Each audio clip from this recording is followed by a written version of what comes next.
हाथ में सिंदूरा लेती है ना, आपके इधर कैसे सिंदूर लगाते हैं हमको तो नहीं मालूम, पर सुहागन स्त्री जिसकी शादी हो गई वो स्त्री जब अपने हाथ में सिंदूरा लेती है, स्त्री कभी भी सिंदूर जब लगाती है तो सिंदूर की डब्बी को कहीं रखकर नहीं लगाती, हमेशा याद रखना।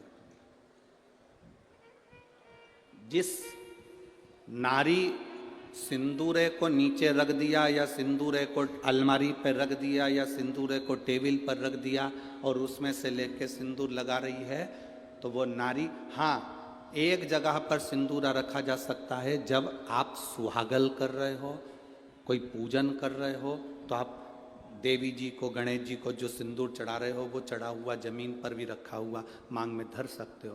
पर जब आप स्वयं रोगीला होता ही है, ये निश्चित है, उसका पति रोगीला जरूर होगा, ये निश्चित है, उसको रोग जरूर घेरेगा, ये पक्का है। स्त्री जब सिंदूरा में, यहां तक शास्त्र प्रमाण देता है कि एक दुल्हन पहली बार जब मांग भरती है और पति उसकी मांग भरता है, तो पति के भी हाथ में सिंदूरा पकड़ाया जाता है और पति अपने हाथ से उस मांग को भरता है। पति के हाथ में सिंदूरा पकड़ाया जाता है, वो सिंदूरा साधारण नहीं है।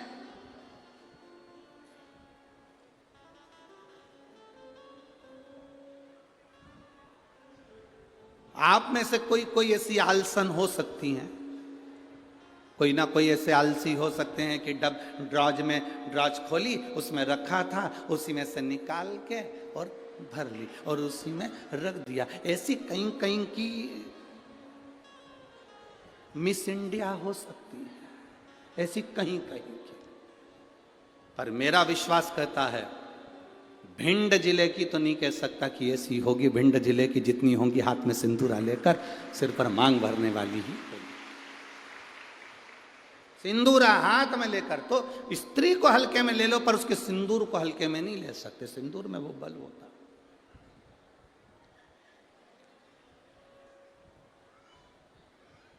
एक कौन सा राक्षस है जिसका संहार,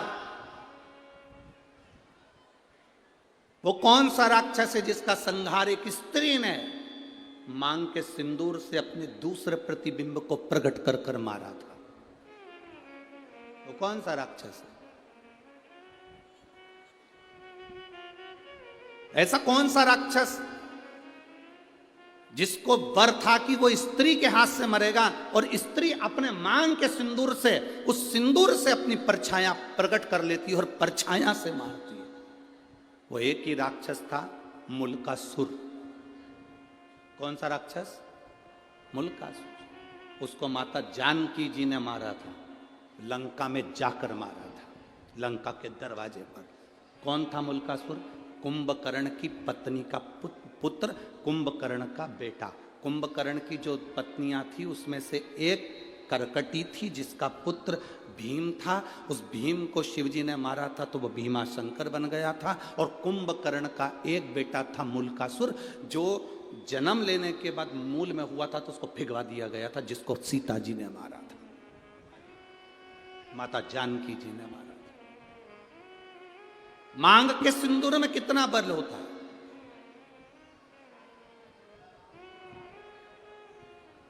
मांग के सिंदूर में कितनी तेजता होती है, कितना बल होता है, ये स्त्री जाने। स्त्री आज के जमाने में तो ऐसी पेंसिल आ जाती है, वह पेंसिल से ऐसी लाइन लाइन खींच लेती है और पेंसिल से लाइन खींचा और काम खत्म, बस।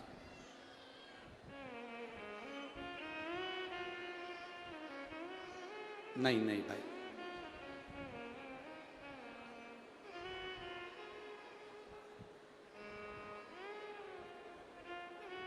आप में से आप लोगों ने देखा कि नहीं देखा, बड़े बड़े घर के लोग भले मांग भरने में संकोच करें, सिंदूर लगाने में संकोच करें,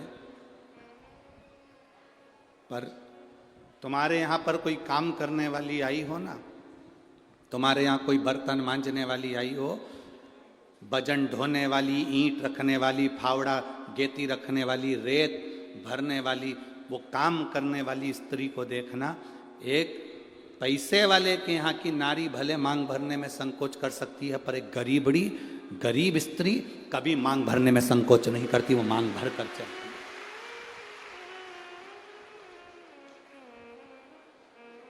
आपके यहाँ कोई बर्तन मांजने वाला आते हो, आपके यहाँ कोई झाड़ू लगाने वाली आती हो, आपके यहाँ कोई पोछा लगाने वाली आती हो, आपके यहाँ तगाड़ी ढोने वाली आती हो, वो स्त्री मांग में सिंदूर भर कर चलती है। बोलो री जीजी, आप लोगों ने देखा है कि नहीं देखा? ईमानदारी से बोलना हो। कथा ऐसे नहीं चलती कि महाराज ने बोल दिया तुमने स्वीकार कर लिया। तुम तो दिल से बोलो कि तुमने देखा कि नहीं देखा। भजन ढोने वाली मांग में सिंदूर भर लेगी और मांग में सिंदूर भरकर भजन ढोलेगी। किसी उस स्त्री से पूछना कि मांग में तो सिंदूर भर लेती है, भले तू कैसी भी दिखे पर तेरी मांग खाली नहीं रहती है, उसका कारण क्या है? तो वो स्त्री कहती है कि मैं कितना भी बोझा ढोलूं, मेरा पति मेरे साथ में भजन ढोने में साथ देता है। मांग के सिंदूर में वो बल होता है महाराज। वो सिंदूर जो सीता जी अपनी मांग में भर रही, वो सिंदूर आज तक ददरुआ धाम सरकार श्री हनुमान जी महाराज के तन पर तुम्हें लगा हुआ दिखता है। उस सिंदूर में कितना बल होगा, उस सिंदूर में कितना आनंद होगा, वो सिंदूर क्या साधारण होगा?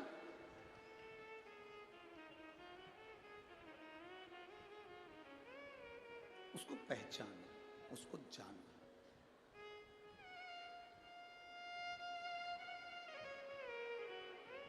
जरा विचार करिएगा, स्मरण में लाइएगा। वो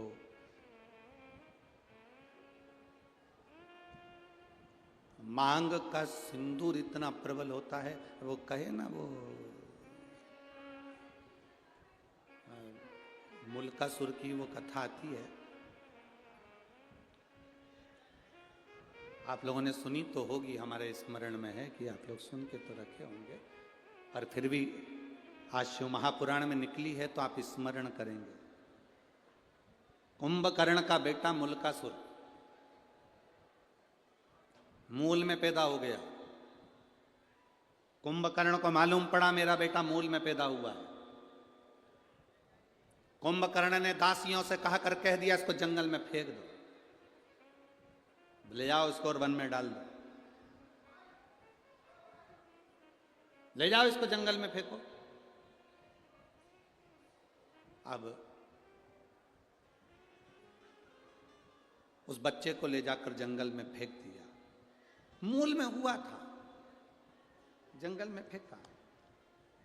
जंगल में फेंका, एक मधुमक्खी ने उस बच्चे को देख लिया। मधुमक्खी ने जब बच्चे को देखा कि कोई बच्चा रो रहा है और बिलख रहा है, इसके घर के लोग उसको यहां पटक कर चले गए। मधुमक्खी ने अपने छत्ते को छेदित कर दिया। मधुमक्खी अपने छत्ते को बनाती है, कभी छत्ते को छेदित नहीं करती कि उसमें से शहद नीचे गिरे। कभी छेदित नहीं करती मधुमक्खी अपने छत्ते को, बनाती है छत्ता पर छेदित नहीं करती।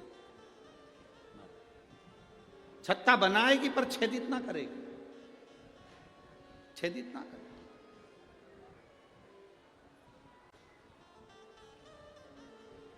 मधुमक्खी ने अपने छत्ते को छेदित कर दिया, शहद नीचे टपकने लगा।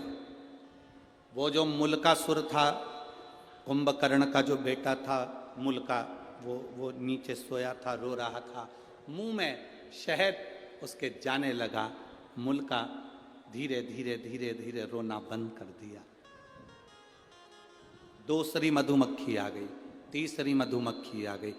बहुत सारी मधुमक्खियों ने उस बालक को पाल पोस कर बड़ा करा और उसका नाम मुल्का। कुंभकर्ण का बेटा। कुंभकर्ण के दोनों बेटों का चरित्र बड़ा विचित्र है। एक करकटी से पैदा हुआ भीम, जिसको शिव जी ने मारा था तो भीमा शंकर, मेरे भोलेनाथ का 12 ज्योतिर्लिंग में से एक ज्योतिर्लिंग भीमा शंकर बना। और दूसरे नाम पर यह मुल्का। अब मुल्का बड़ा हो गया, मधुमक्खियों ने पाल पोस कर बड़ा करा। तो मधुमक्खी कोई माता मानता था, मधुमक्खी कोई पिता मानता था। एक मधुमक्खी से उस मुल्का ने पूछा, मां अब देखो हमारा सनातन धर्म कितनी सुंदर बात कहता है, मानो तो मैं गंगा मां हूं, ना मानो तो बहता पानी। आप अगर एक पाषाण को, एक पत्थर को भी पूज रहे हो तो वो पत्थर भी तुम्हारी नैया पार कर सकता है जिसकी तुम पूजन कर रहे हो। सनातन हिंदू धर्म में है क्या? आपका विश्वास सनातन हिंदू धर्म को मजबूत करता है। शिव महापुराण की कथा क्या देती है? शिव महापुराण की कथा क्या देती है आपको? विश्वास, भरोसा, दृढ़ता। एक पत्र आया है, देखिए।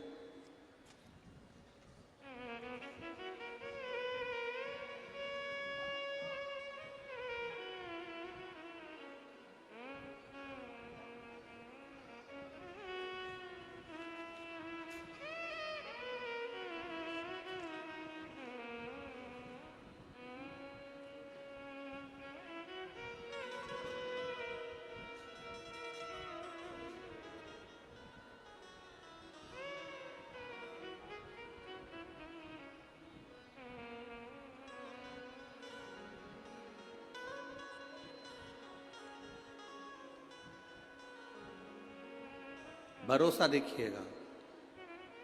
गुरुजी 13 साल से संतान नहीं थी। मैं बाबा का क्या वर्णन करूं गुरुदेव। ये पत्र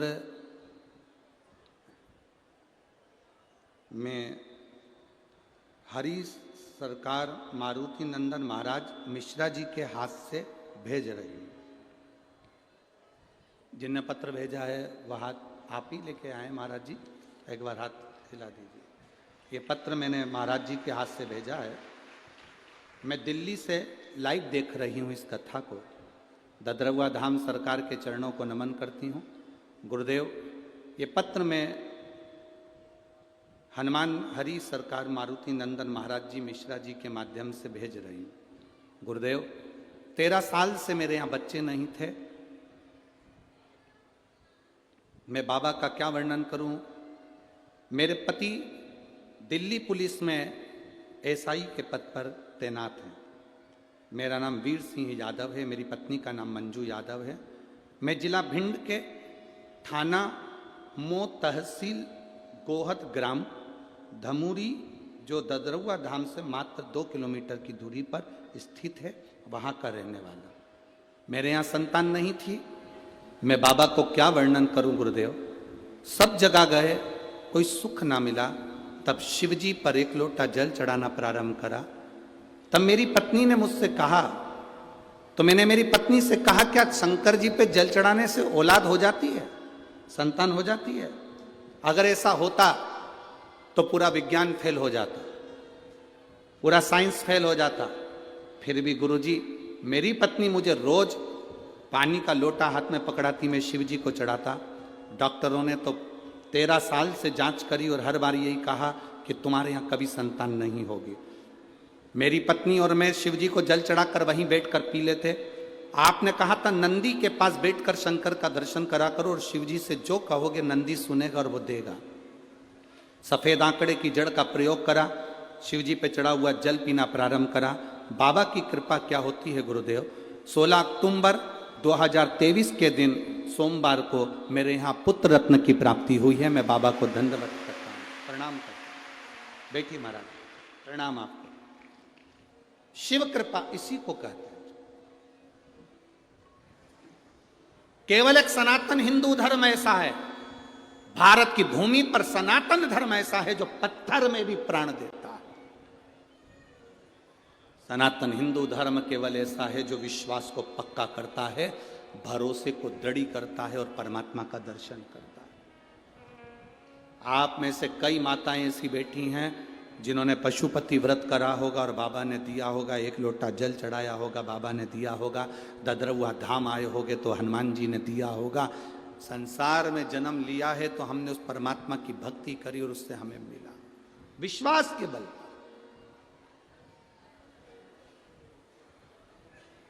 हम तो आपसे मिलते भी नहीं हैं।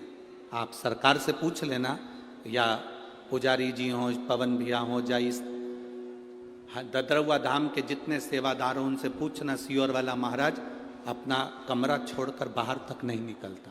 और जितने गार्ड लगे हों वहाँ पुलिस विभाग के लोग लगे हों, उनसे पूछना, वो महाराज होंगे बहुत सारे आपके यहाँ आते होंगे, मिलते होंगे, जुलते होंगे, हम नहीं मिलते।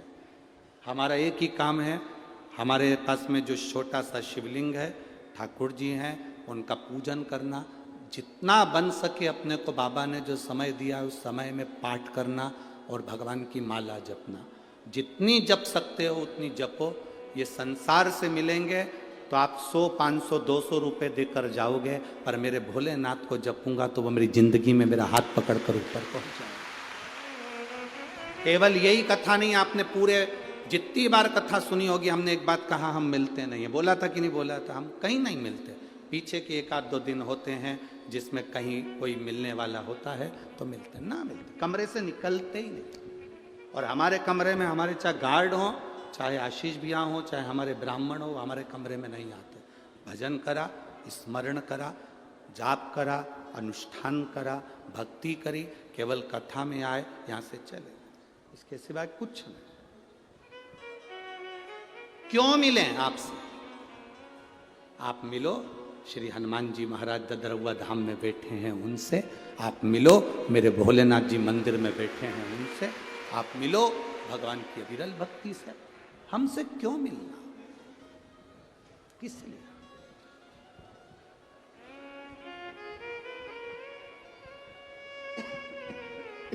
आप उसकी भक्ति करो, आप उसका भजन करो, आप उसका स्मरण करो।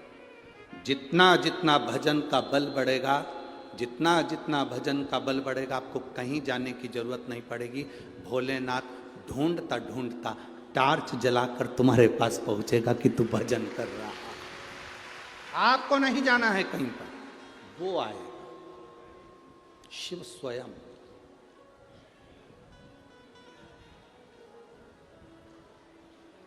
शंभू का मतलब क्या होता है?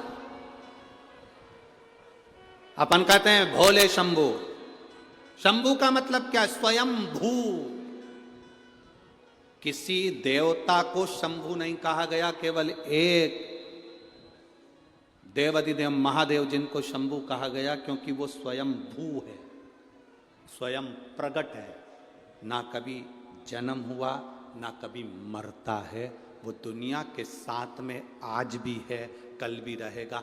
ब्रह्मांड नष्ट भी हो गया तो शिव रहेगा, बाकी का साफ है। स्वयं भू है वो, इसलिए उसको शंभू कहा गया। स्वयं भू शंभू है।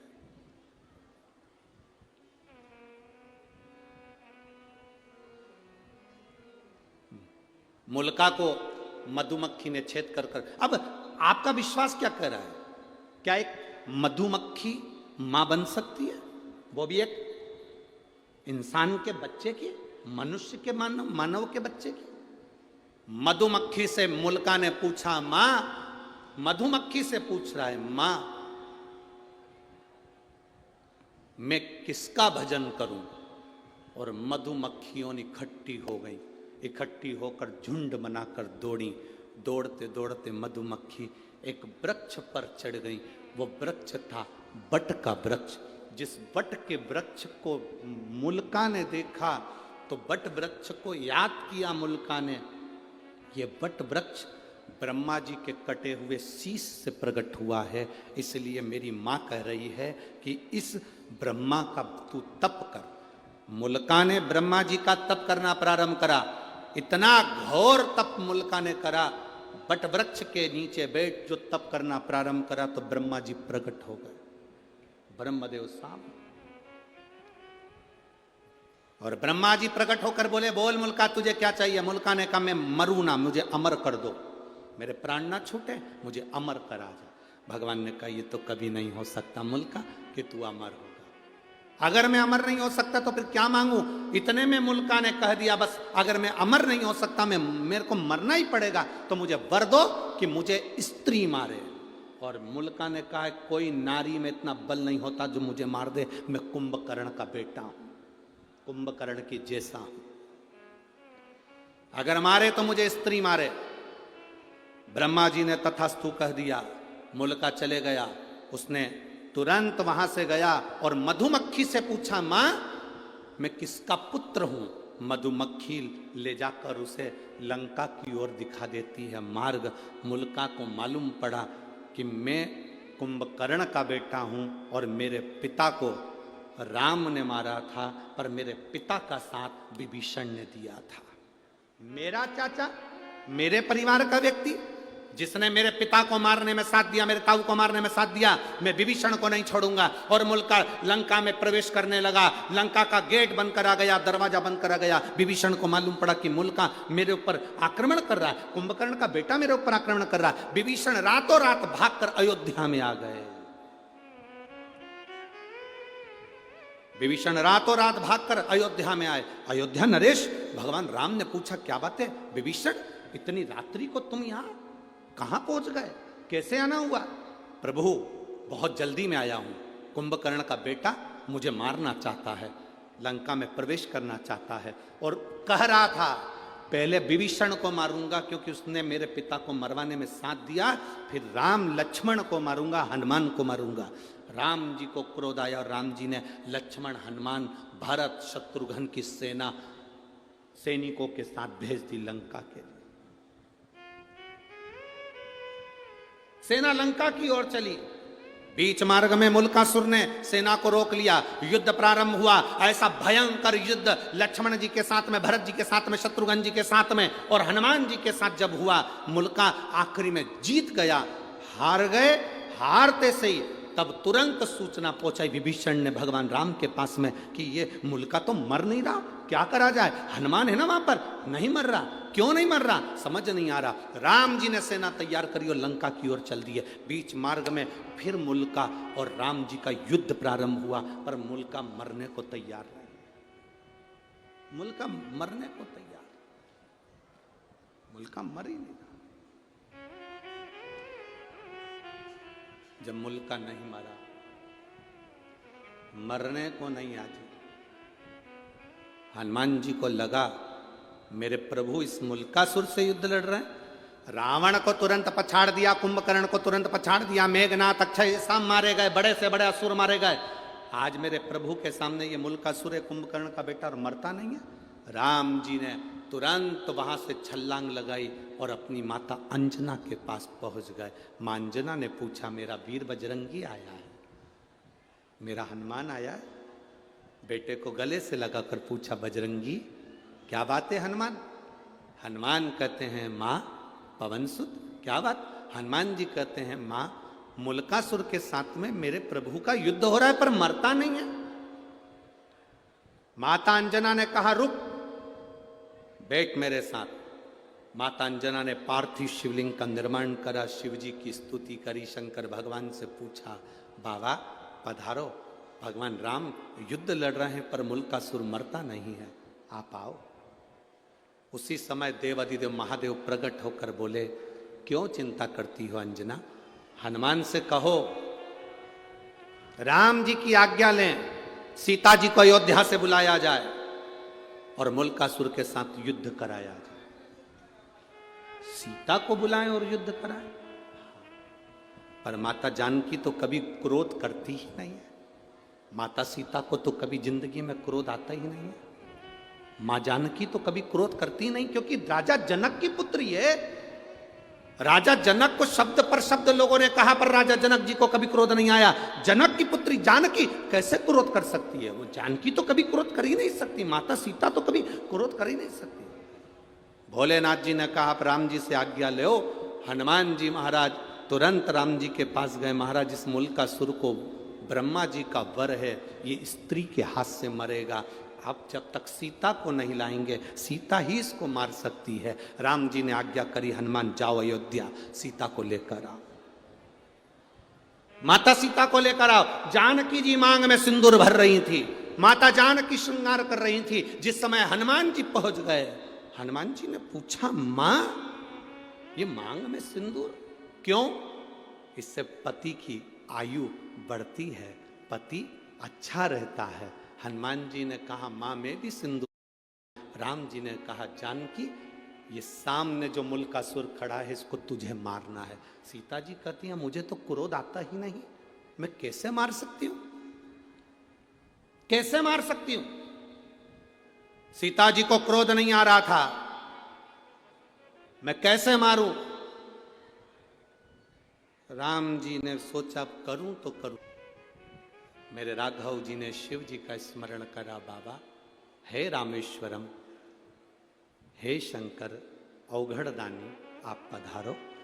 बाबा ने आकर पूछा क्या बात है राघव जी। राघव जी कहते हैं ये सीता को क्रोध नहीं आ रहा। सीता को क्रोध नहीं आएगा तब तक मुल्कासुर मरेगा नहीं। तुरंत भोलेनाथ जी ने कहा मेरा 11वां रुद्र उतारे हनुमान। शिव और शक्ति कभी अलग नहीं होते। हनुमान भी शिव और शक्ति का प्रतिबिंब है। हनुमान का जो शरीर है वो शिव है और हनुमान की जो पूंछ है वो शक्ति है। हनुमान का शरीर शिव है और हनुमान की जो पूंछ है वो शक्ति है। हनुमान का शरीर शिव है और जो पूंछ है वो पार्वती है। एक काम करो हनुमान, जहां से सीता जी निकलकर रथ के ऊपर चढ़े वहां तुम्हारी पूंछ से तुम थोड़ी सी बुआरी लगा देना, झाड़ू लगा देना। थोड़ी सी बुआरी, थोड़ी सी झाड़ू अपनी पूंछ से लगा देना, थोड़ी सी बुआरी।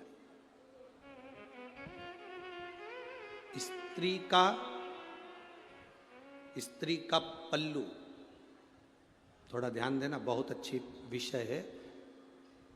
वो तो ये शंकर सुमन शिव महापुराण की कथा चल रही है तो ये प्रसंग निकले हैं, नहीं तो ये प्रसंग शिव पुराण में हम कभी ना सुनाते। स्त्री का पल्लू,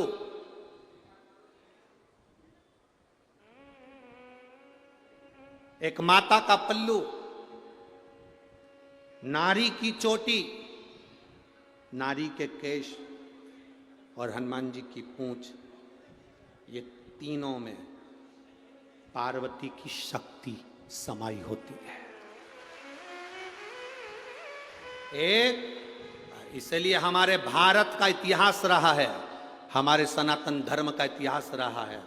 माताएं जब अपने बच्चे को रोता हुआ देखती है तो अपने पल्लू से ऐसी ऐसी नजर उतार देती। बोलो री जीजियो, सही है कि गलत है? चलो ये भी जाने दो, जब लड़का शादी के लिए जाता है या लड़की की शादी होती है तो माँ अपने पल्लू में 2-3 चीज रखती है। एक तो वो ऐसी मथनी करती है ना, क्या बोलते हैं उसको, रई। रई, ऐसी रई को अपने पल्लू में लेके दूल्हे के ऊपर से, दुल्हन के ऊपर से ऐसा ऐसा करती है। हमारे यहाँ उसको परछन कहते हैं। आप क्या क्या कहते हैं? जम के तो बोलो जरा, आप क्या करते कि नहीं करते पहले तो ये बताओ। फिर वो मूसल लेती है छोटा सा, फिर मूसल को भी दूल्हा दुल्हन के ऐसा ऐसा करा जाता है। फिर वो सूपड़ा रहती है, सूपा फटकने वाला, उसका कोना लेकर वो भी ऐसा ऐसा दूल्हे को दुल्हन को करती है। क्या बोलते हैं इधर? हमारे यहाँ उसको परछन कहते हैं। दूल्हा दुल्हन की परछन करी, सास करती है, मां करती है। मां का पल्लू, माता का पल्लू, स्त्री की चोटी, हनुमान जी की पूंछ, उसमें मां जगत जननी दुर्गा, मां आद्य शक्ति समाई होती है। तुरंत कह दिया भोलेनाथ जी ने, जब सीता यहां से निकल कर जाए, हनुमान तेरी पूंछ से बुआरी लगा दे। उस पूंछ का एक कण भी सीता के शरीर को छू गया, सीता में तेज देवी का आ जाएगा और इतना क्रोध करेगी कि तुझे कुछ नहीं करना, वो मुल्कासुर को मार देगी। मुल्कासुर इतना तेज। हम हनुमान जी के मंदिर में जाते हैं, वहां का सिंदूर अपने सिर पर लगाते हैं। क्यों लगाते हैं? कारण क्या है?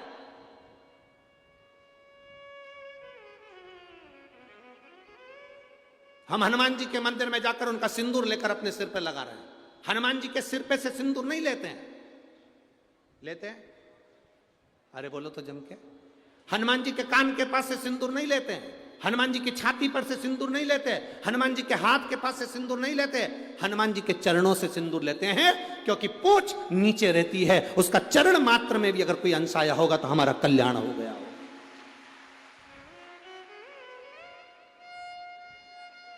अब तुम्हारे यहां अगर ऐसा होता हो कि सिर पे से सिंदूर लेके लगा लेते हो तो बात दूसरी। हाँ, शास्त्र नहीं है, शास्त्र ये वर्णन करता ही नहीं कि सिर पे से सिंदूर। यहाँ तो हनुमान जी के चरणारविंद का सिंदूर लेकर मस्तक पर लगाया जाता है। हनुमान जी की पूंछ नीचे रहती है, उस पूंछ में से एक अंश भी उनके केश का भूमि पर गिरा होगा, उसमें सिंदूर लग गया होगा, हमारे मस्तक पर लगा होगा तो हमें बल मिलेगा, बल मिलेगा तो संसार से लड़कर हम आगे निकल जाएंगे। पवन तनय संकट हरन मंगल मूरति राम लखन सीता सहित हृदय बसो। शिव है वो। शंकर भगवान ने कहा हनुमान सीता जी, सीता माता जानकी चली, चलते ही हनुमान जी ने बुहारी काढ़ी, बुहारी काढ़ते से माँ जानकी ने देखा सामने मूल का सुर को। सीता जी ने अपने मांग के सिंदूर का स्पर्श कर कर अपनी छाया प्रकट कर दी।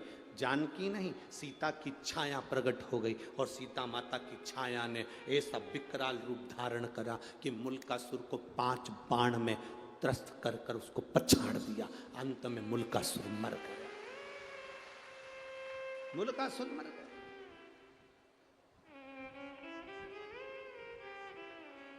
समाप्त। शिव शिव है, शंकर ओघड़ी है। महाराज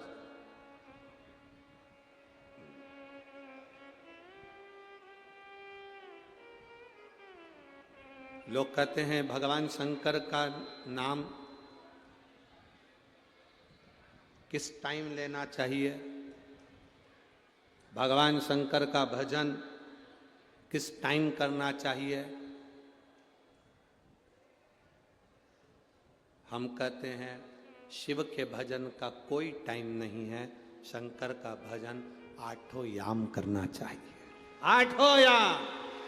जब तुम्हारा मन करे तब शिव जपो, जब तुम्हारा मन जपे, मन कहे तब राम जपो, जब तुम्हारा मन कहे तब तुम सीता जपो, जब तुम्हारा मन कहे तब कृष्ण जपो, जब तुम्हारा मन कहे तब भगवान का भजन करो। 8 याम सीता राम 24 घंटे हर पल हर घड़ी जपना चाहिए। तो किसी ने कहा, एक महाराज जी प्रवचन में कह रहे थे कि सुबेरे शाम जपना चाहिए। हमने कहा महाराज जी से पूछो दोपहर में तो नहीं मरेंगे, उनसे पूछो। जो तुमसे कहते हैं कि केवल सुबह शाम भगवान का भजन करना चाहिए, उनसे पूछा जाए क्या दोपहर में नहीं मरोगे कि रात को नहीं मरोगे।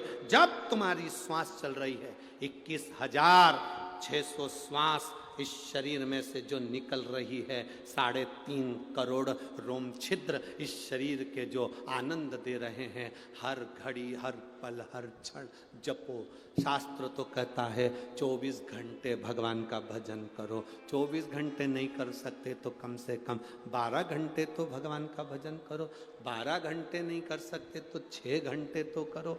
6 घंटे नहीं कर सकते तो 3 घंटा भगवान का भजन करो। 3 घंटा नहीं कर सकते तो कम से कम 1.5 घंटा तो करो रे।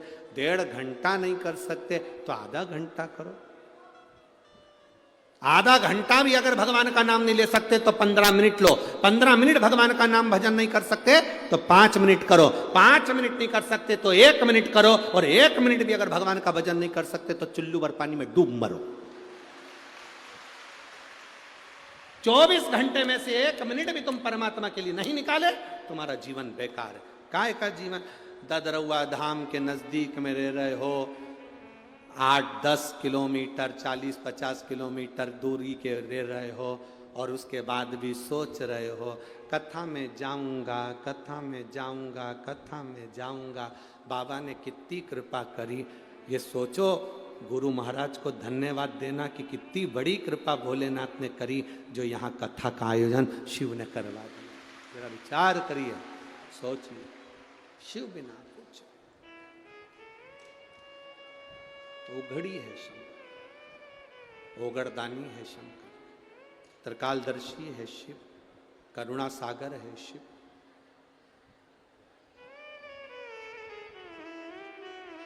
वो ओघड़ी है शिव।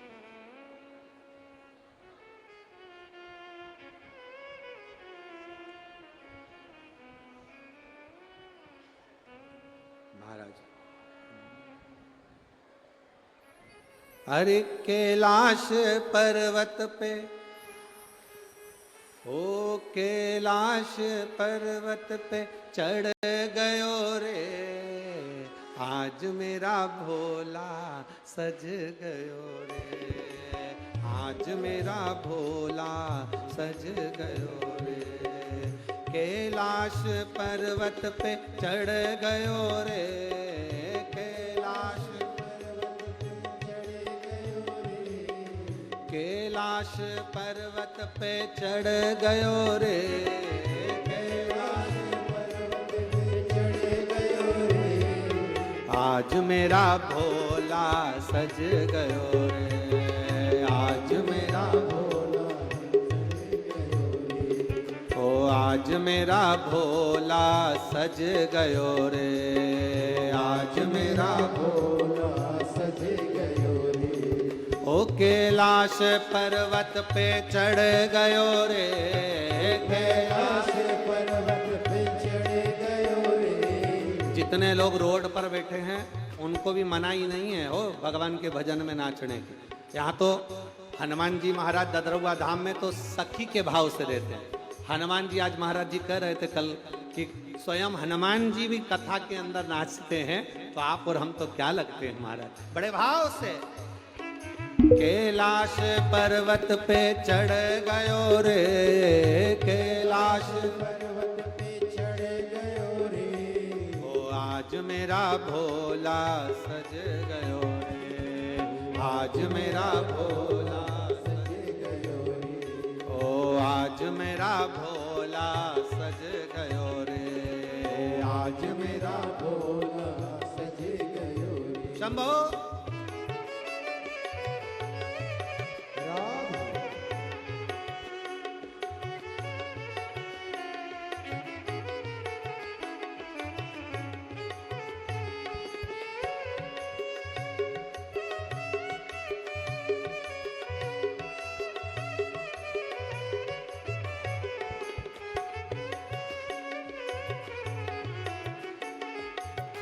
भोले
भोले की जटा में गंगा विराजे, भोले की जटा में गंगा विराजे, भोले की जटा में गंगा विराजे, भोले की जटा में गंगा विराजे, ओ गंगा से अमृत बरस रहा रे, गंगा से अमृत बरस रहा रे, ओ गंगा से अमृत बरस रहा रे, गंगा से अमृत बरस रहा रे, ओ आज मेरा भोला सज गयो रे, आज मेरा भोला सज गयो रे, ओ आज मेरा मेरा भोला सज गयो रे, आज मेरा भोला सज गयो रे।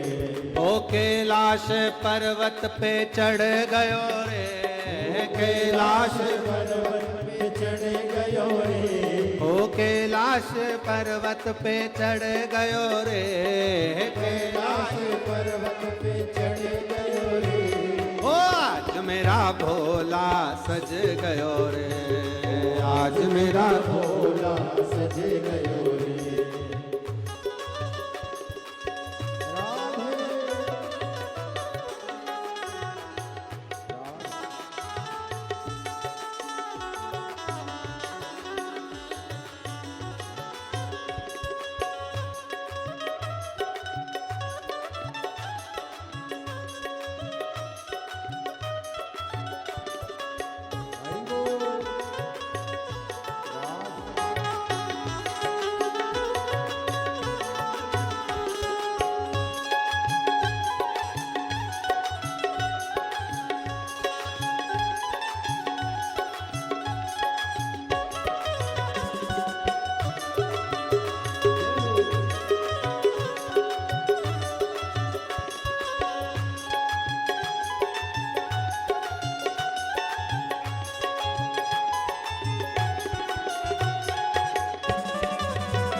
भोले के गले में सर्पों की माला, भोले के गले में सर्पों की माला। भोले के गले में सर्पों की माला, भोले के गले में सर्पों की माला। गले में सर्प लिपट गयो रे, गले में सर्प लिपट गयो रे। ओ गले में सर्प लिपट गयो रे, गले में सर्प लिपट गयो रे। ओ आज मेरा भोला सज गयो रे, आज मेरा भोला सज गयो रे। ओ आज मेरा भोला सज गयो रे, आज मेरा भोला सज गयो रे। ओ कैलाश पर्वत पे चढ़ गयो रे, कैलाश पर्वत पे चढ़ गयो रे। कैलाश पर्वत पे चढ़ गयो रे, कैलाश पर्वत पे चढ़ गयो रे। ओ आज मेरा भोला सज गयो रे, आज मेरा भोला सज गयो रे। ओ आज मेरा भोला सज गयो रे, आज मेरा भोला सज गयो रे। राधे हरि बोल।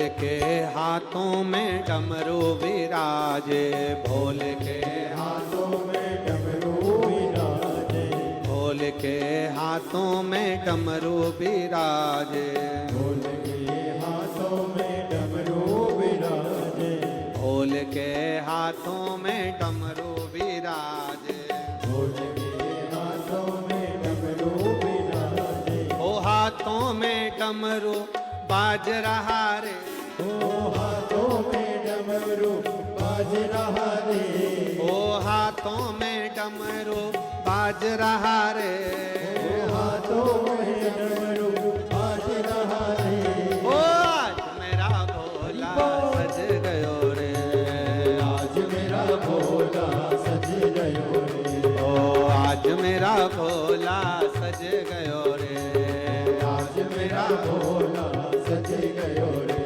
ओ कैलाश पर्वत पे चढ़ गयो रे, कैलाश पर्वत पे चढ़ गयो रे, कैलाश पर्वत पे चढ़ गयो रे, कैलाश पर्वत पे चढ़ गयो रे, ओ आज मेरा भोला सज गयो रे, आज मेरा भोला सज गयो रे, ओ आज मेरा भोला सज गयो रे, आज मेरा भोला सज गयो रे, ओ आज मेरा भोला सज गयो रे, ओ आज मेरा भोला सज गयो रे, आज मेरा भोला सज गयो रे, आज मेरा भोला सज गयो रे, ओ आज मेरा भोला सज गयो रे, आज मेरा भोला सज गयो रे। हार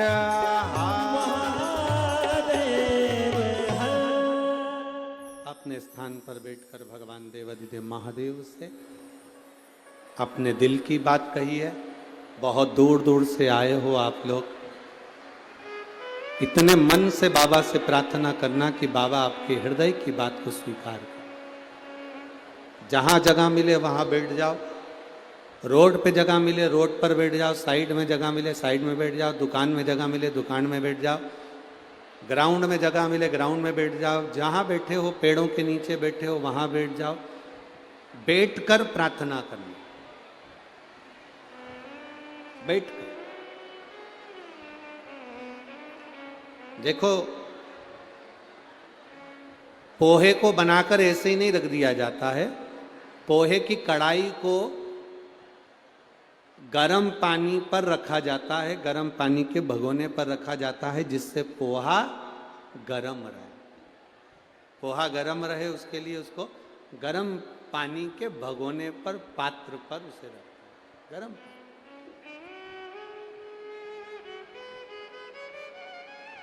पोहा गर्म रहे इसलिए उसको गर्म पानी के पात्र पर रखा जाता है। क्यों? पोहा गर्म बना रहे। जब हम श्री शिवाय नमस्तुभ्यम बोलते हैं कथा के पंडाल में, जहाँ कहीं भी आप लोग टीवी पर कथा सुन रहे हो, फेसबुक यूट्यूब पर कथा सुन रहे हो, जहाँ कहीं भी कथा को श्रवण कर रहे हो, बैठकर बोलने का इसलिए कहते हैं जिससे उस भूमि का बल, उस भूमि का तेज आपके अंदर प्रवेश करे और शिव बाबा ओघड़दानी मेरा शंकर आपके भंडार भरे, आपके ऊपर कृपा करे। जहां जगह मिले वहां बैठकर बड़े भाव से कहिएगा, जिसको आता है जहां बैठकर बोल रहे हो आपके उच्च स्वर में बाबा से प्रार्थना बड़े भाव के साथ कीजिए। श्री शिवाय नमस्तु, श्री शिवाय नमस्तु,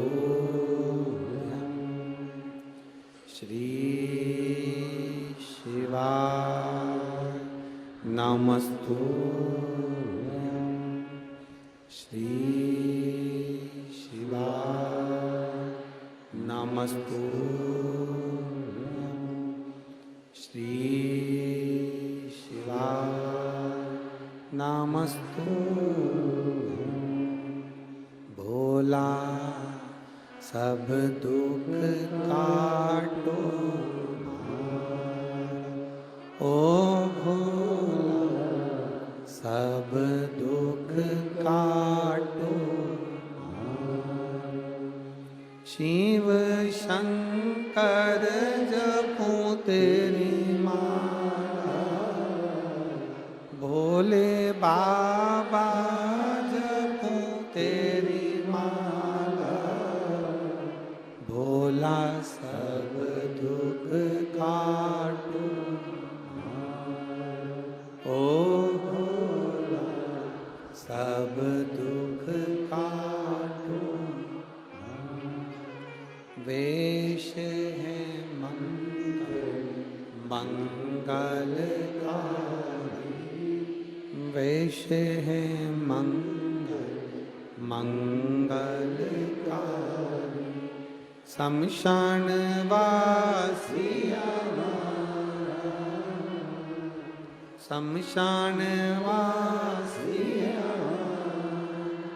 ओ भोला सब दुख काटो, ओ भोला सब दुख काटो।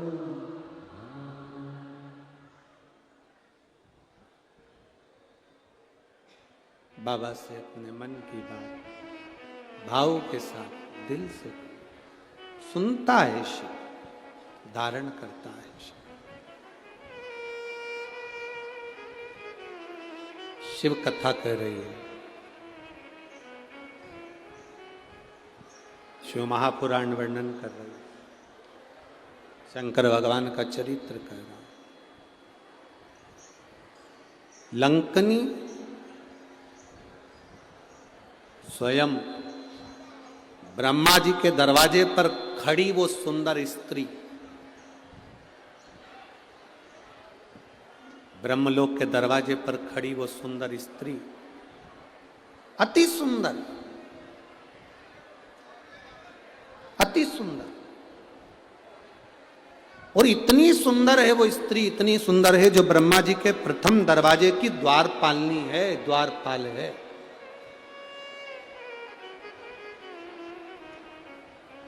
जो ब्रह्मा जी के प्रथम दरवाजे की द्वार पर, भगवान ब्रह्मा जी के दरवाजे से, उस द्वार से इंद्र भी गए, उस स्त्री ने नहीं रोका। भगवान नारायण भी गए, नहीं रोका।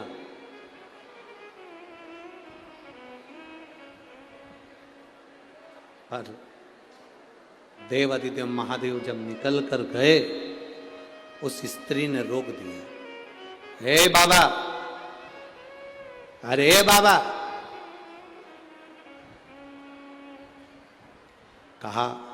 कहां जा रहे हो? शरीर तो देखो आपका, भस्म लपेटे हो, गले में सांप पड़ा हुआ है, जटा बंधी हुई है। बहुत ध्यान से कथा सुनिएगा, बहुत दूर दूर से आप लोग आए हो। दिल में शिव को बिठा कर लेकर जाना।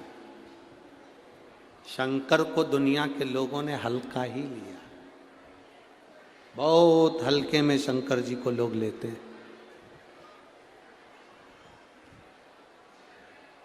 मेरा ओघड़दानी, मेरा शंभू, मेरा त्रिकालदर्शी, कैलाशी, अविनाशी को कभी हल्के में मत। उसके दरवाजे पर जाकर अगर आपने एक गीला कपड़े का पोछा भी लगाया है ना, तो वो खाली नहीं छोड़ता है। एक झाड़ू भी लगाई है ना, वो खाली नहीं छोड़ता है। अगर मंदिर को साफ भी करा है तो वो खाली नहीं छोड़ता, ऐसा ओघड़ी है वो। दीपावली पर जिस कुबेर की हम पूजन करते हैं, कौन है? शंकर जी के मंदिर में चोरी करने गया था, चोट्टा।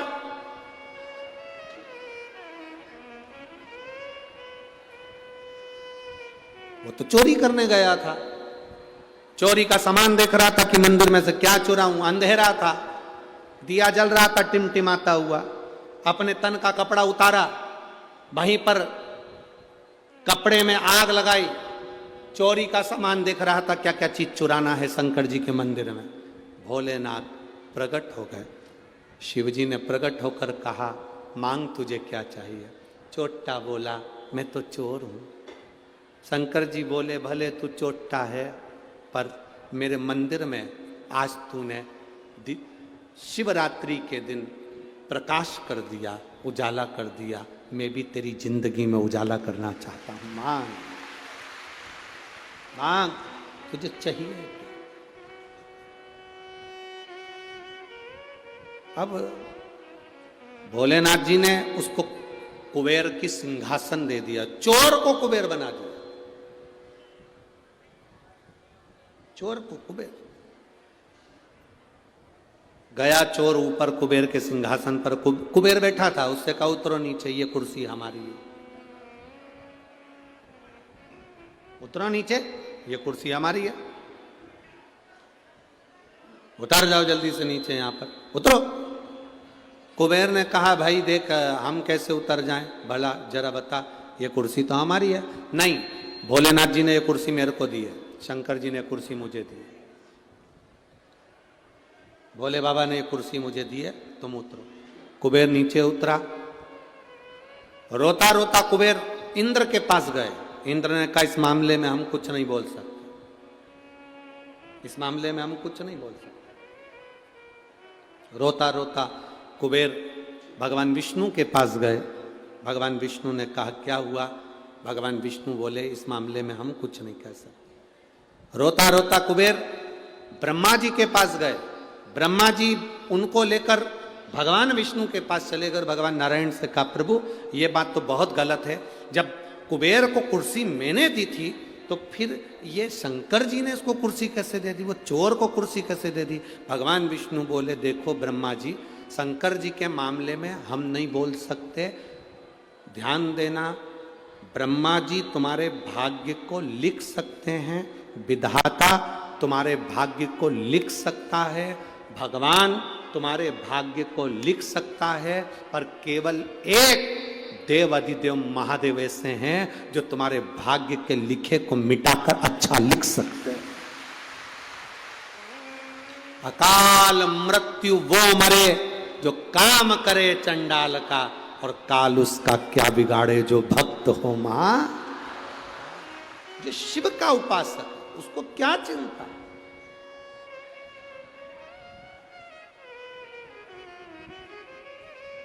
शिव की आराधना करने वाले को क्या चिंता? कल महाराज जी पुजारी जी कह रहे थे कि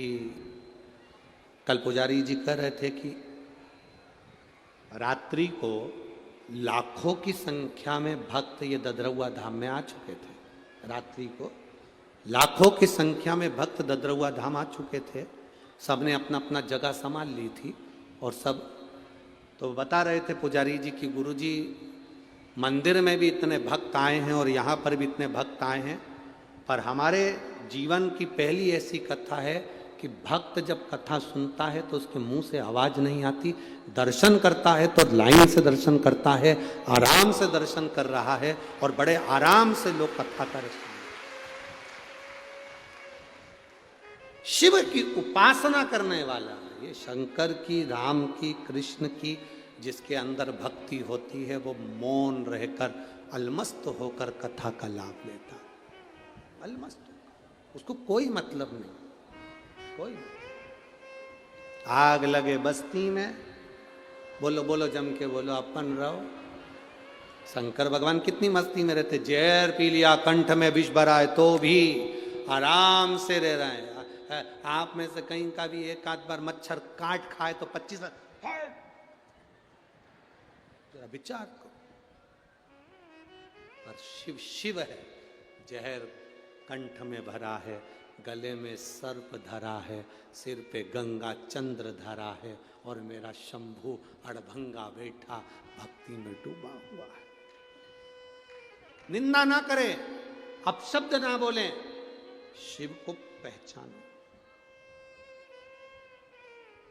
शिव के मामले में कोई नहीं बोलता, कोई। एक झाड़ू लगाने वाले को फल मिल सकता है, बुआरी लगाने वाले को फल मिल सकता है, तो क्यों ना मिले, क्यों ना?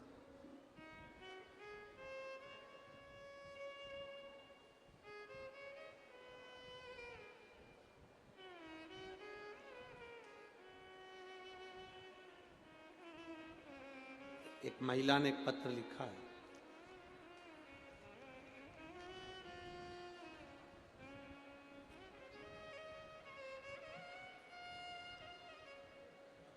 गुड़िया सिंह मुजफ्फरपुर बिहार से आई हैं। कहीं बैठी हैं तो हाथ हिला सकती हैं। गुड़िया सिंह मुजफ्फरपुर बिहार से आई हैं। कहीं बैठी हों तो हाथ हिला सकती हैं। जहाँ कहीं बैठी हों तो अपने हाथ हिला सकती हैं। आप ही हैं, एक बार ऐसे हाथ हिला दो। गुड़िया सिंह मुजफ्फरपुर बिहार। बच्चा आया है जिस बाबा से कहकर आई थी, मेरे बच्चे की आंख में बहुत बड़ी बीमारी हो गई है, उसकी आंखों से दिखना बंद सा हो गया है, कुछ नहीं आता, बाबा संभाल लेना। गुरुजी आप कहते हो कथा के पंडाल में बोला गया बाबा सुनता है।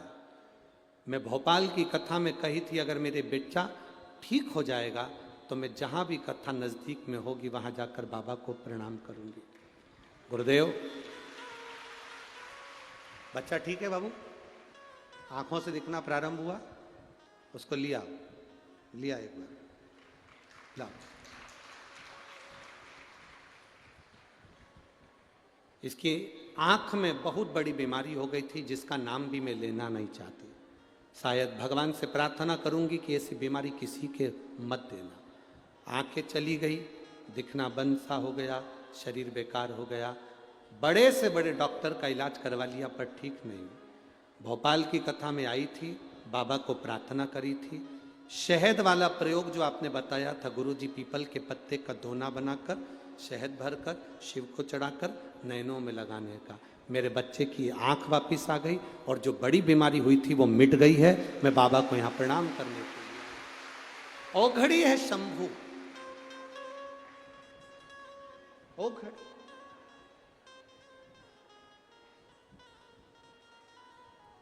आपका विश्वास जितना दृढ़ होगा, आपका भरोसा जितना दृढ़ होगा, यहां आपका भरोसा आपको विजय दिलाता, आपका विश्वास आपको विजय दिलाता। आप झाड़ू भी लगा रहे हैं उसके दरवाजे की तो वो फल देता है।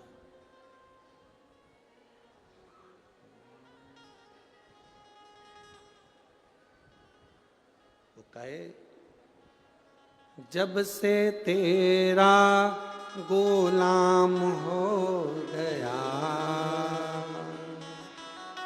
तब से मेरा भी नाम हो गया। जब से तेरा गुलाम हो गया तब से मेरा भी नाम हो गया। वरना औकात क्या थी मेरी, वरना औकात क्या थी मेरी। सबसे बढ़िया है सबसे खरी, भोले बाबा तेरी नौकरी। सबसे बढ़िया सबसे। जब से तेरा गुलाम हो गया तब से मेरा भी नाम हो गया। जब से तेरा गुलाम हो गया तब से मेरा भी नाम हो गया। एक बार जोरदार ताली बजाओ। इस बच्चे को ऐसी बीमारी हो गई थी, इसकी दोनों आंखें चली गई थी और बीमारी इतनी विकराल थी, पर बाबा ने वापिस नेत्र दिए।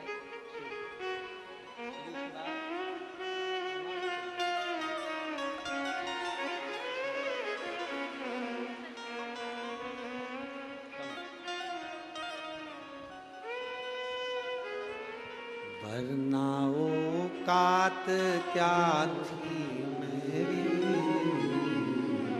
सबसे बढ़िया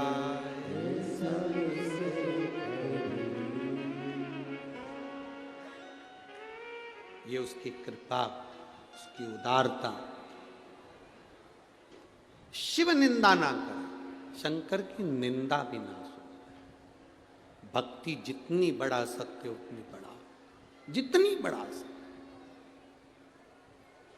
ए मेरी जीजियों, तुम्हारे पत्रों का ढेर लगा हुआ है, हम तो इतने पत्र पढ़ नहीं पाते, पर ये हमारा विश्वास करता है आप जितने लोग ददरौआ धाम में यहाँ कथा श्रवण करने के लिए आए हो, अगली कथा जहां कहीं भी नजदीक में हुई ना, यहां पर आपके भी पत्र मिलेंगे कि मेरे बाबा ने मुझे ये दिया, मिले। रोक दिया उस स्त्री ने, उस ब्रह्मा जी के दरवाजे पर खड़ी उस लंकनी ने, द्वारपालिनी ने रोक दिया। हट बाबा, कहां जा रहा? भस्म रमा कर, जटाजूट बांध कर, गले में सर पहन कर। किसी संत को, किसी साधु को, किसी गुरु को, किसी अग्नि को हल्का ना समझे। सांप को हल्का ना समझे, कर्जे को हल्का ना समझे, कर्जा भी हल्का ना समझे। 1 रुपया है, किसी का देना है, सबसे पहले दे दो, कर्जा भी हल्का ना समझे। सर्प को हल्का ना समझो, अग्नि को हल्का ना समझे, संत साधु गुरु जन को हल्का ना समझे महाराज, ब्राह्मण जन गुरु जन को हल्का ना समझे, मेरे भोले बाबा को हल्का ना समझे कि मेरा भोला बाबा तुमने हल्का समझ लिया। अरे अड़भंगा है, सारे देवता को अंबर पीतांबर सोना चांदी हीरा पन्ना सब चढ़ता है, सारे देवता को 56 भोग चढ़ता है, मेरे बाबा को 56 भोग भी नहीं लगता, 56 भोग भी मेरे बाबा को नहीं लगता, अंबर पीतांबर भी मेरे भोले बाबा को नहीं चाहिए। मेरे भोले बाबा को तो केवल तुमसे एक ही चीज चाहिए, 1 लोटा जल, सारी समस्या का हल। केवल आप अपने घर से 1 लोटा जल भर कर ले जाओ, अपने घर से जल लेकर जाओ। अपने घर से क्यों? घर में जो जल होता है, मंदिर में जो जल होता है, आप लोगों ने देखा है मंदिर के अंदर जल होता है, महाराज जी आरती करने के बाद जल सब पे छींटते हैं। क्यों छींटते हैं? मंदिर में जो जल रखा रहता है उसमें घंटी बजती है, स्तुति होती है, भजन होता है, आरती होती है, अपनी तरंग, अपनी वाणी की तरंग उस जल के अंदर जाती है, अपनी वाणी की तरंग उस जल में जाती है। जब आरती होने के बाद जल छीटा जाता है तो कैसी भी जीवात्मा उसको शांति मिलती है। मंदिर का जल सब पर छीटा जाता है तो उसका फल मिलता है। घर के जल में, हम जिस घर में रहते हैं उसमें कितना क्लेश हो रहा है, कितनी अशांति है, हमें कितना टेंशन है, हमें क्या दुख है, हमें क्या तकलीफ है, हमें क्या कष्ट है। जब हम घर में बात करते हैं, परिवार में बात होती है, तो हमारी तरंग जल में जाती है। और घर का जल जब हम महादेव को चढ़ाते हैं तो अपनी सारी चिंता हम महादेव को छोड़ देते हैं, सारी चिंता।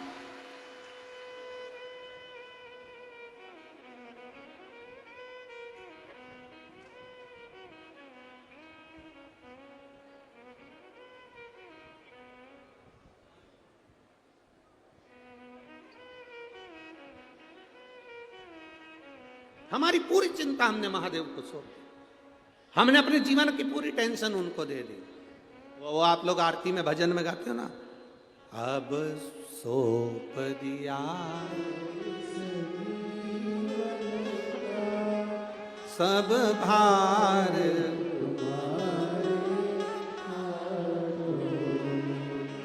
हे हार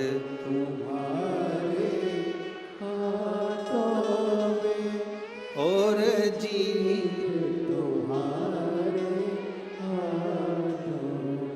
हम अपना पूरी चिंता, पूरा टेंशन, पूरा विचार भगवान को दे देते हैं और देते रहना चाहिए। कोई तुमको गाली दे, एक शब्द भी पलट कर मत बोलो। कोई तुमको अपशब्द कहे, एक शब्द पलट कर मत बोलो। दक्ष प्रजापति ने शंकर भगवान को श्राप दिया, शिव मैं तुझे श्राप देता हूं कि तू शमशान में रहेगा। शंकर भगवान खुश हो गए, मेरे ससुर ने मुझे जो स्थान दिया वो बहुत अच्छा दिया। ससुर दामाद को प्लाट दिलाता है, उस प्लाट पर कोई कब्जा कर ले तो ससुर का मन दुखता है। दक्ष प्रजापति शंकर भगवान के ससुर हैं, उन्होंने शंकर भगवान को श्राप दिया कि तू शमशान में रहेगा। दक्ष प्रजापति ससुर ने शंकर भगवान को प्लाट भी दिया, तो ऐसी जगह दिया जहां कोई कब्जा ही नहीं करेगा। वहां कौन कब्जा करने वाला? उसका नाम है शमशान। जहां अमीर भी जाता है तो बांस पर और गरीब भी जाता है तो बांस पर। अमीर भी जाता है तो सफेद कपड़े में, गरीब भी जाता है तो सफेद कपड़े में। अमीर भी जाता है तो घास के गद्दे पर, गरीब भी जाता है तो घास के गद्दे पर। आपके इधर ऐसा होता हो कि डनलप के गद्दे पे ले जाते हो तो बात दूसरी। अमीर भी जाएगा तो सफेद कपड़े में, गरीब भी जाएगा तो सफेद कपड़े में। अमीर भी जाएगा तो घास के गद्दे पर, गरीब भी जाएगा तो घास के गद्दे पर। अमीर भी जाएगा तो बांस पर, गरीब भी जाएगा तो बांस पर। जहां सबकी शान सम है उसका नाम शमशान है। वहां बराबर की शान है, कोई अमीर नहीं, कोई गरीब नहीं। ये दुनिया में हो सकता है कि तुम अमीर हो, तुम गरीब हो, पर शमशान में आग लगे तब कोई अमीर कोई गरीब नहीं होता।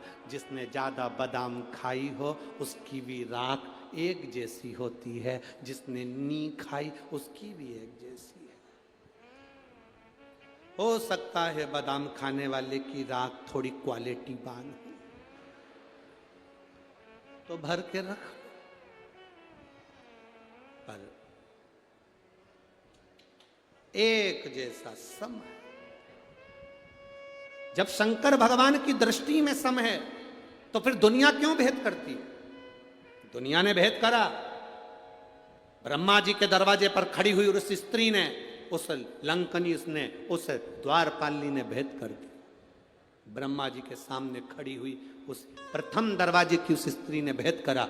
इंद्र जी को नहीं रोका, विष्णु जी को नहीं रोका, पर शंकर जी को रोक दिया। क्या अड़भंगे,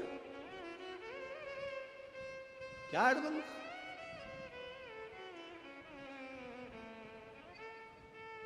ये क्या बना रखा है तुमने? इस दरवाजे से तुम प्रवेश नहीं कर सकते, अंदर नहीं जा सकते, बाहर निकलो। क्या वेश है तुम्हारा? अड़भंगे हो तुम।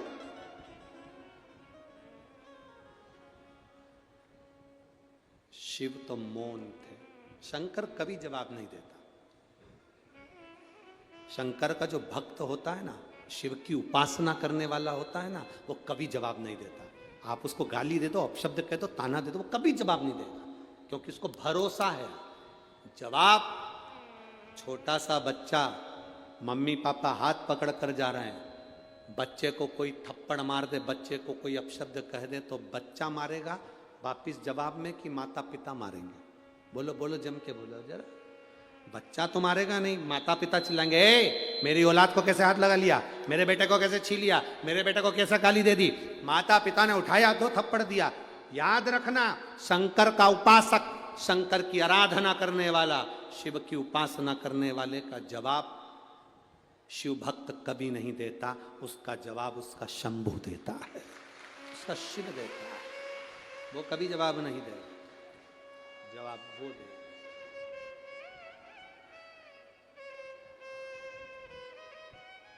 आपको जवाब नहीं देना, आप तो भजन करो, आप तो स्मरण करो। ये कथा जो ददरुआ धाम में हो रही है, ये कथा तो कल सुबह 9 बजे से 12 बजे तक हो जाएगी। 12 बजे विराम हो जाएगी, टीवी पे वही 1 बजे से 4 बजे तक आ जाएगी।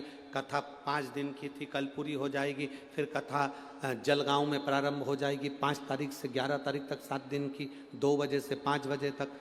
फिर अमरावती में प्रारंभ हो जाएगी 16 तारीख से 20 तारीख तक, दोपहर में 1 बजे वो कथा होगी अमरावती की। तो ये कथाएं तो चलना है। आप कितने अपने आप को सार्थक कर सकते हो? अपने आप को हम कैसे बदल सकते हैं? हम शिव में कितने डूब सकते हैं? हम शंकर को कैसा अपना बना सकते हैं?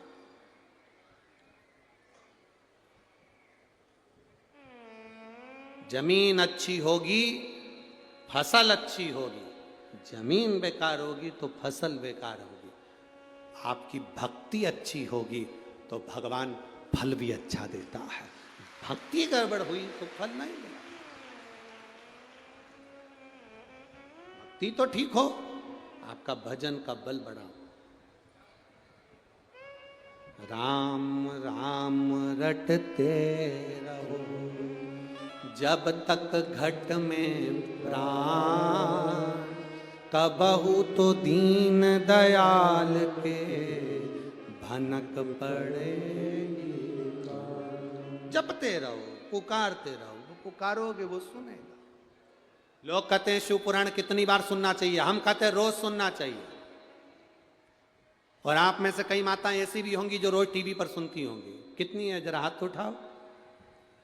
अच्छा सबई धर लो वापिस धर लो जी। चंबल की जी हो, रख लो, बहुत बढ़िया। बोलबम का नारा है, आवाज नहीं आई है, जरा दम के बोलो। बोलबम का नारा है, सहारा। ठीक है, पुरुष बोले हैं कि महिलाएं बोली इतनी तेज आवाज में? अच्छा पहले मेरा निवेदन है, पुरुष लोग नहीं बोलना है, पहले माताओं लेडीज फर्स्ट। तुम जी हो, मेरी हिम्मत हो, हारना नहीं, दम से बोलना। बोल बम का नारा है, बहुत जोरदार। अब मेरे जी जाओ, तुम्हारे साले को कुछ मत देना, अब निवेदन है तुम बोल जरूर दे।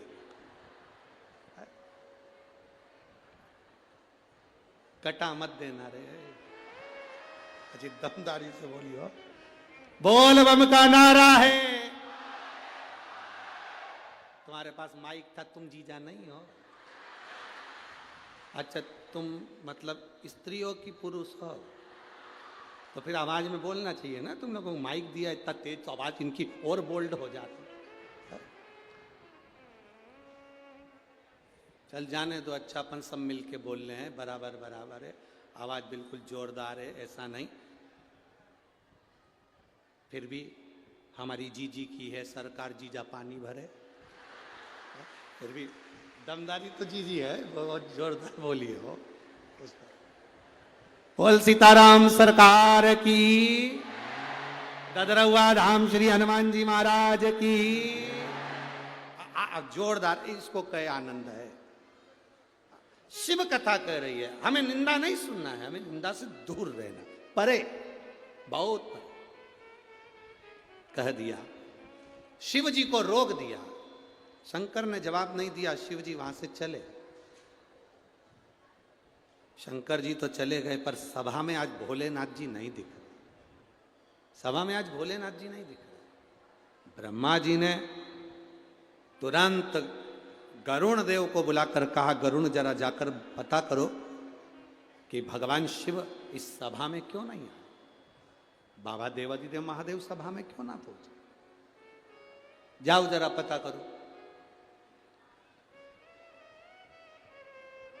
कोई अपशब्द कहे ना पलट कर जवाब दो, कोई गाली दे ना पलट कर जवाब दो, कोई आड़ा टेढ़ा बोल दे नहीं पलट कर जवाब दो। बदला नहीं लेना अपन को। बदला लेने में कई लोगों के तो कुल डूब गए, बदला लेने में कुल डूब गए, बदला लेने में पूरा वंश डूब गया, बदला लेने में पूरी जिंदगी खराब हो गई। महाभारत का चरित्र उठा लो, माता द्रौपदी जरा सी हंसी थी, उसका बदला लेने के लिए पूरा वंश मिटा बैठे। शूर्पणखा का बदला लेने के लिए रावण ने अपना पूरा कुल डुबो दिया, केवल बदला लेने के लिए। कई हमारे क्षेत्र में लोग ऐसे रहते हैं, मैं उससे बदला लेकर मानूंगा, और बंदूक उठाई ठोक दिया। तूने तो 5 मिनट में उसको मार दिया, पर तेरा परिवार आज तक रो रहा है, आधे जेल में पड़े हैं, आधे बाहर रो रहे हैं। ऐसा बदला लेना किस काम का है? तूने तो उठाई ठोक दिया, उठाकर ठोका। बदला लेकर मानूंगा, तू तो बदला ले लेगा, तेरा परिवार तो जिंदगी भर रोएगा, तू जेल सड़ेगा, थाने में पड़ा रहेगा, कोर्ट के चक्कर काटता रहेगा, जिंदगी पूरी रोने में निकल जाएगी, बच्चे बड़े हो जाएंगे तो जिंदगी भर बाहर नहीं निकल पाएगा। तो ऐसा बदला लेना किस काम का? शिव महापुराण की कथा को सुनने वाले एक बात अपने अंदर उतार लेना। रावण ने अपनी बहन का बदला लिया था, पूरा वंश मिट गया। दुर्योधन ने अपनी हंसी का बदला द्रौपदी से लिया, पूरा वंश मिट गया। जो जो बदला लेने की ठानता है उसके परिवार में रोना ही रोना लिखा होता है, कभी सफलता नहीं होती। जो बदला लेने की ठानता है, कई लोग अकड़ में आकर कह देते हैं, कई लोग अभी तुम यहां से इधर पीछे के रास्ते से अंदर मत आन दो किसी को, फिर देखना वो बोलेगा देख लूंगा तेरे को तो बाद में मिल, तू बाद में, तेरे को बाद में निपटूंगा, अभी ज्यादा इतरारिया है ना, तूने मेरे को चढ़ने नहीं दिया मंच पे, तू आ तू मेरे पास, तूने अभी मेरे को देखा नहीं है, अभी तूने मेरे को देखा नहीं। आन दे मेरा समय, जब मेरा समय आएगा ना तेरे को बता दूंगा मैं क्या चीज हूं। और गुस्सा होके गाड़ी उठा के भुड़ भुड़ करके चला गया। आगे गया तो एक्सीडेंट हो गया, हॉस्पिटल में भर्ती हो गया, डॉक्टरों ने कह दिया समय आ गया। अभी क्या कर गया था, मेरा समय आने दे, मैं बता दूंगा समय कब किसका कैसा आ जाए किसको भरोसा है, किसको भरोसा। इसलिए मेरा निवेदन है कभी ऊंचे बोल नहीं बोलो, किसी से कितनी भी लड़ाई हो जाए, किसी से